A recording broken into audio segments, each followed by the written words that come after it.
Trolls love to run their mouths online thinking they're untouchable, until a comedian turns them into the joke.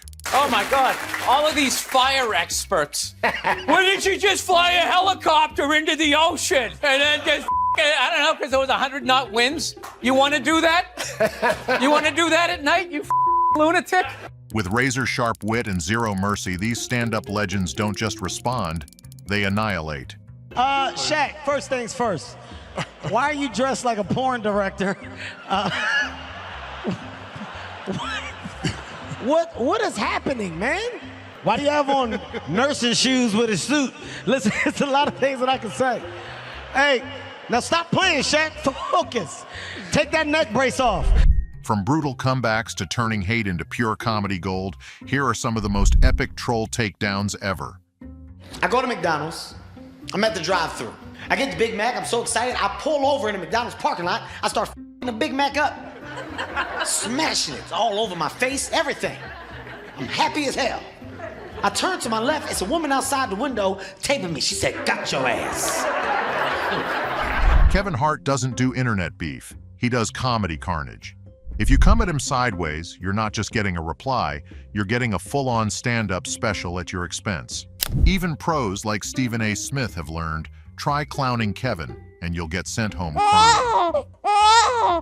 Why you wearing shades in the morning? It's called a long night. Why don't you get off my ass, man? Exactly. Let me live my life. Okay? Exactly. Let me live my him breathe. life. Yeah, I'm Jesus, sorry, man. Kevin. I apologize for him. I really What's your apologize. issue? I don't ask you about your goddamn mustache or your hairline in the morning. I didn't ask why they did that. Let me live my life. Goodness gracious. Kevin didn't just defend himself, he launched a full-scale roast on national television. Within seconds, he had Stephen A.'s mustache, hairline, and entire existence on trial. Molly Karam was laughing so hard she nearly had to call a medic. Stephen A., he just had to sit there and take it. Now you'd think an NBA legend like Michael Jordan wouldn't be rattled by a short comedian. You'd be wrong. Yo, listen. I pissed Mike off. What did you do? He had an event. Mike had a charity event in Las Vegas. They called me. They wanted me to host the event, right? So I get there to host the event, and it's something where they're like auctioning things, and it's a real tight crowd. Like they're very bougie. Everybody's neck was really straight. He spots Michael Jordan in the front row and goes, I lock eyes with Mike. He's in the front row, and I start teasing him. I was like, man, what age do you get to where it's okay to wear your pants that high and nobody addresses it? I said, nobody, y'all telling me I'm the only one to think Mike's is past the legal limit for waist? But it was like fun jokes. Then he zeroes in on Jordan's tiny mustache. He had like the little square mustache at the time. Yeah. And I was like, what is that? I said, it looks like a thumbprint. Like you just smell something. And like nobody's laughing. Like they got to the point where nobody's laughing, right? Really? I mean, no. He's looking like straight. He's actually giving me a look like, you gonna keep on going? Like you ain't gonna stop? Now at this point, a smart person would take the hint. But Kevin Hart, yeah, he wasn't stopping. I may or may not have been drunk at the time. So I remember I hit him with like one more and nobody said nothing. So I'm like, whatever. It gets over and I see him. I'm like, what up, Mike? Hey, and he shook my hand and he squeezed it real hard and was like, you have a good day. Oh, really? I ain't seen him since. Oh, no. Either way, he kept pushing, despite the fact that Jordan looked like he was deciding whether to laugh or have him removed from the building. And then we have Kevin versus the internet again. Sometimes Hart takes a more direct approach. Instead of just clapping back, he exposes his trolls in the funniest way possible. He once pulled up photos of the people hating on him saying, I choose to spread love, not hate, but these people, they chose violence. In 2018, when Hart was announced as the host for the Oscars, old tweets resurfaced and controversy followed. Instead of running from it, he addressed it head-on. You live and you learn and you grow and you mature, he said. Simple, direct, and straight to the point. And then, he kept it moving. At this point, Kevin Hart has turned roasting people into an Olympic sport. Whether it's Twitter trolls, sports analysts, or one of the greatest basketball players of all time, one thing is certain. If you come for Kevin Hart, you better be prepared. Shaq, first things first. Why are you dressed like a porn director? What is happening, man? Why do you have on nursing shoes with a suit? Listen, it's a lot of things that I can say. Hey, now stop playing, Shaq. Focus. Take that neck brace off. And if you thought that was savage enough, just wait until you see Bill Burr obliterate internet trolls. Bill Burr schools self-proclaimed fire experts. Thank you. Very good to see you. I heard you had to evacuate your home. Yes, like most people I had to. I got lucky, you know, the winds moved, but, you know, the fire was coming and all that stuff, so I feel lucky. Are you guys back in? And I think everybody did a great job. Yeah. Unlike the internet, you know? Yeah. Bill Burr, the king of brutal honesty and zero-filter comedy, never holds back when it comes to calling out nonsense, and internet trolls are one of his favorite targets. On Jimmy Kimmel Live, he went off on the self-proclaimed wildfire experts who suddenly thought they knew more than actual firefighters. Oh my God, all of these fire experts. Why didn't you just fly a helicopter into the ocean and then just, I don't know, because there was 100-knot winds? You want to do that? You want to do that at night, you lunatic? How are you? This was definitely mismanaged. That's a big word we're hearing now. Mismanaged, like some idiot on the internet knows how to manage the worst fire in LA, sitting there in his underwear. You know what? Looking at the footage on the internet, I have determined that this here was mismanaged. He mocked their genius solutions, the kind that sound smart, until you remember physics exists. And of course, he didn't hold back on the classic internet confidence, where zero experience somehow equals expert-level opinions. You know about helicopters because I remember, and it's interesting now thinking about it, because you said I don't know about it. I know about the one that I fly. Other than that, I don't know anything about it. you know But something if you're on about, the internet, you know everything. I hope you know about it because you said that you got your pilot's license in case like all hell broke loose in LA, you could get out of LA, and at any moment did you think I'm going to make a run for that helicopter? Well, the error in my thought was I didn't realize how expensive helicopters were. So all I have is a two-seater, and I didn't want to have to make Sophie's choice with my family. So, you know, we all piled into the SUV like everybody else. But no, man, these guys were out there clearing the trees, getting the wires back up and everything. You know, I mean, it was like the perfect awful thing that could have happened, and it did. And I love how all the chatter out there is about bands of illegal immigrants and homeless people lighting fires. They light fires every day. They're living outside. They're cold. And this theory that some homeless guy without a car went from Altadena all the way to the Pacific Palisades, and then we have a hang glider. By the end, he made one thing clear. If Twitter ran disaster management, we'd all be in trouble. But internet trolls are like a bad rash, impossible to get rid of, convinced they know everything, and love to school everyone without having a clue what they're talking about. And just when you thought they couldn't get any louder, the internet found a way to amplify them even more. I'm warning you, Skank Hunt. This video is really gonna rock your world. Can you please call me Gerald? It's a very obscure news story from the BBC in England. Hardly anyone's even seen it over here. This is why we all have to come together, Skank. Since the dawn of the internet, message boards and chat rooms have lit up with people who incite and insult for no apparent reason.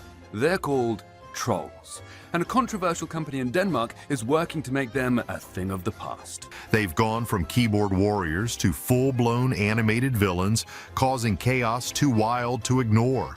Days of trolls hiding behind nicknames and message boards are over, the Danish claim, as a new website, trolltrace.com, will soon be up and running.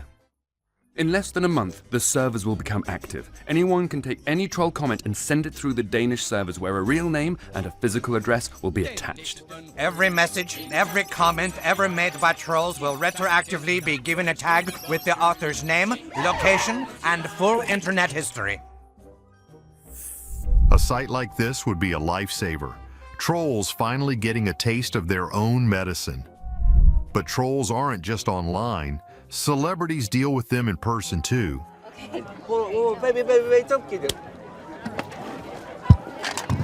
Kristen, it's really okay. And if you're thinking about coming for Taylor Swift, well, enjoy being the inspiration for her next chart-topping diss track. Imagine insulting someone, only for them to turn your words into their success and make your entire existence the punchline of a global joke. That's exactly what Taylor Swift did. She schooled her haters so flawlessly that you'd think she was getting paid for it. I wanted to start with a song that I wrote actually as kind of a response to, in the last couple of years, the media have had a really wonderful fixation on kind of painting me as like the psycho serial dater girl. It's been awesome. I loved it. And they're like, you know, it got pretty out of control there for a couple of years, because it would be like every article was like, Taylor Swift standing near some guy. Watch out, guy. And, you know, every single article was kind of like, had these descriptions of my personality that were very different from the actual personality. And my first reaction was to be like, man, that's a bummer. This isn't fun for me. But then my second reaction ended up being like, hey, that's actually kind of a really interesting character they're writing about. Like, she jet sets around the world collecting men, and she can get any of them, but she's so clingy that they leave, and she cries, and then she gets another one in her web, and she traps them and locks them in her mansion, and then she's crying in her marble bathtub surrounded by pearls. So I was like, I can use this. Yep, that's what happens when you come for Taylor Swift. She turns your nonsense into pure gold. Her song Blank Space didn't just top the Billboard Hot 100, it booted her own song out of first place and sat there for 7 weeks, basically flexing on the haters. But this wasn't the first time Taylor turned criticism into pure entertainment with confidence and a perfectly timed clapback. Back in 2012, during a Walmart meeting with Justin Timberlake, he jokingly acted like she was some unknown artist. Taylor didn't let that slide. She made sure both he and the world knew exactly who she was. So I thought, how cool would it be if I found in Fayetteville a Walmart customer, bring them into the audience and interview them live so you could hear from them firsthand. Is that okay? All right. I ran into this young lady this morning. I invited her to join us for a few minutes and just talk about, you know, what Walmart means to her. She's a little shy, so, you know, a little encouragement would help her out. So, yeah. Come here, sweetheart. Come on. Yeah. All right. So, wow. You guys really do like the customers. Taylor stood there until Timberlake was done, and he clearly thought his joke was hilarious until this happened. Okay, so, hi, what's your name and where are you from? My name's Taylor. I'm from Nashville. All right. Nashville. Taylor, what do you do for a living in Nashville? I'm a singer. Ha! Of course you are. A singer. Whatever. I guess if you're a singer and you live in Nashville, you're probably a songwriter too. Yeah, and I have 6 Grammys too.